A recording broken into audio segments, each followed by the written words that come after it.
आता आपल्या आवडत्या मालिकेचे संपूर्ण भाग मालिका प्रसारित झाल्यानंतर लगेचच पाहू शकता फक्त सन नेक्स्टवर. भारतातील प्रेक्षकांसाठी मोफत सेवा. आणि श्रेयसने त्या साईटला जर विजिट केलं तर then we can go ahead.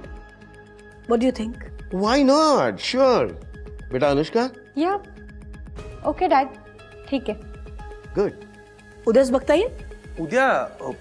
उद्या जरा कठीण वाटतंय मम्मा. ओ का उद्या जमणार नाही तुम्हाला? हा म्हणजे काही मीटिंग्स लाईंड अप आहेत माझ्या ऑलरेडी. तर श्रेयस डार्लिंग, आम्ही आहोत, अक्षय आहे, विल हँडल इट, डोंट वरी. जर अनुष्काकडे वेळ आहे तर आय थिंक साईट व्हिजिट व्हायला पाहिजे. ठीक आहे मम्मा, तुम्ही म्हणताय तर हेही काम महत्वाचं आहेच. गुड. मी तुम्हाला उद्याची वेळ कळवतो. Yes sure. Okay then mister Ratnaparkhi, thank you so much. See you.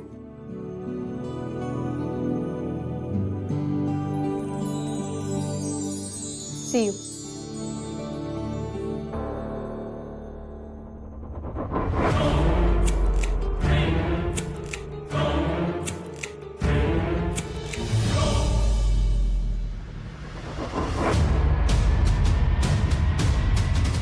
निघूया. प्लीज.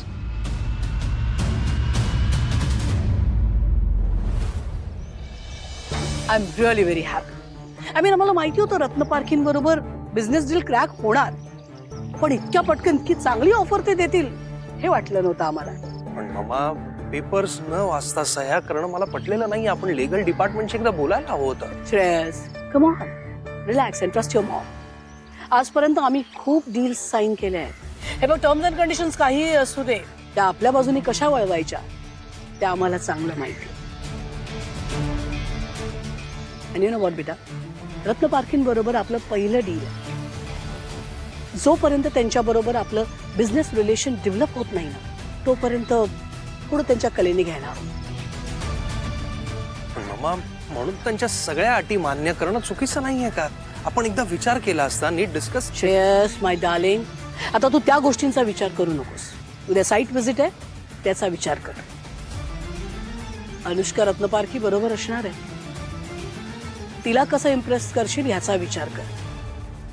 तिच्याबरोबर बिझनेस रिलेशन्स कसे डेव्हलप करशील त्याचा विचार कर. श्रेयस, आमचा तुझ्यावर पूर्ण विश्वास आहे आणि आम्हाला असं वाटतं की रत्नपारखींबरोबर हे बिझनेस रिलेशन तूच उत्तम प्रकारे हँडल करू शकशील. रादर तुला करायलाच हवं. And I am sure you'll do a great job. Okay then, चला. I'll do that, Sanjay. चल बस. मम्मा, मिस अनुष्का एवढ्या इझिली इम्प्रेस होणाऱ्यातल्या नाही आहेत. But I am so excited.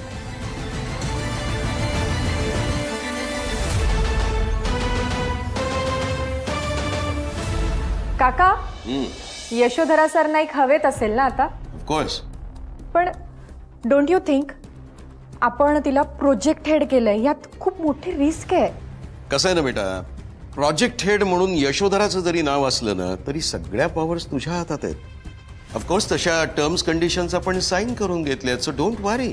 हो काका, मला कळतंय, पण प्रोजेक्ट हेड केलंय आपण त्यांना. बघ, या प्रोजेक्ट खाली आपण कुठलाही व्यवहार जरी केला तरी जबाबदारी यशोधराची असेल. हो काका, खरंच तुम्ही ग्रेट आहात. No no no no no no, I think you are great. मी काय केलंय? टेल मी, तू इतक्या सहजासहजी साईट सीइंगला जायला कशी तयार झालीस? खरं तर मलाही नाही कळलं मी का अशी लगेच हो म्हणाली ते. But please take care. I hope तुला समजतंय मला काय म्हणायचंय. येस काका, डोंट वरी. उद्याचा दिवस त्याच्यासाठी आणि माझ्यासाठी सुद्धा खूप महत्वाचा आहे.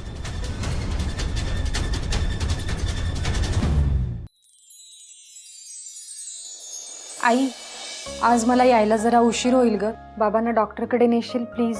नेईन मी अरू, तू अजिबात काळजी करू नकोस. कधी एकदाचं बाबांना पूर्ण बरं झालेलं बघते ना, असं झालंय बघ मला. अरू अगं, त्यासाठीच आपण प्रयत्न करतोय ना, आणि सगळे वाटही बघतोय की त्यांना कधी एकदा छान बरं वाटेल. हा देव तरी अजून किती परीक्षा बघणार आहे ना कुणास ठाऊक. आई तूच म्हणतेस ना नेहमी, देवाने आपली कितीही परीक्षा घेतली तरी आपण त्याच्यावरचा विश्वास कमी होऊ द्यायचा नाही. उशिरा का होईना तो न्याय करतो, आणि जेव्हा तो न्याय करतो ना तेव्हा भले भले गुन्हेगार मातीत मिसळतात. अगदी बरोबर ना आरू. अगं पण एकाने केलेल्या गुन्ह्याची शिक्षा दुसऱ्याला देणं हाही अन्यायच. म्हणजे आई असं का बोलतेस तू? हे बघ अरू, तू आत्ता त्या यशोधराच्या मुलाबरोबर बाहेर चाललीस बरोबर. अरू अगं, त्या यशोधराची कर्म तिच्याजवळ. तिच्या गुन्ह्याची शिक्षा तिच्या मुलांना मिळायला नको. आई हो, आई आहे ना, म्हणूनच मनापासून असं वाटतं अरू की एखाद्या आईच्या कर्माची फळं तिच्या मुलांना भोगायला लागू नयेत. आणि बाकी मला नेमकं काय म्हणायचंय हे समजणे इतकी तू हुशार आहेस अरू. आई तुझा माझ्यावर विश्वास आहे ना, मग काळजी करू नकोस प्लीज. येऊ मी? ये, सांभाळून ये. आणि हे बघ, जास्ती उशीर करू नकोस. ये आता. होय.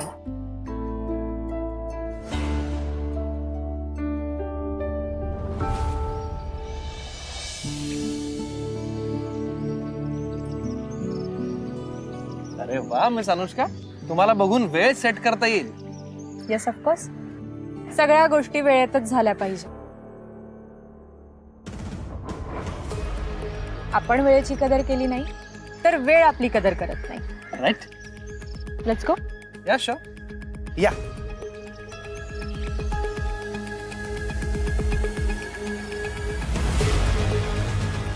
प्लीज.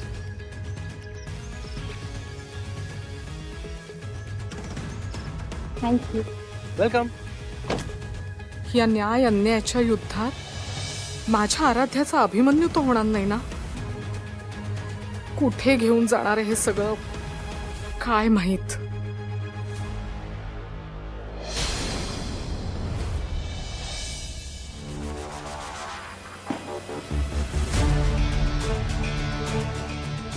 मॉम काय झालंय? काय चाललंय मला काहीच कळत नाहीये. हे असं होऊच कसं काय शकतं? ती यश असं वागूच कसं काय शकते? इकडे तुझा डॅडा लॉकअप मध्ये, त्याला बेल मिळत नाहीये आणि हिला काहीच पडलेली नाहीये. मॉम तुला अजून कसं कळलं नाही की ती ना फक्त सांगायला बेस्टी आहे तुझी, ऍक्च्युअल नाही. ही लग्न पोस्टपोन करतेय. नो वे यश, मला याची किंमत मोजावीच लागेल.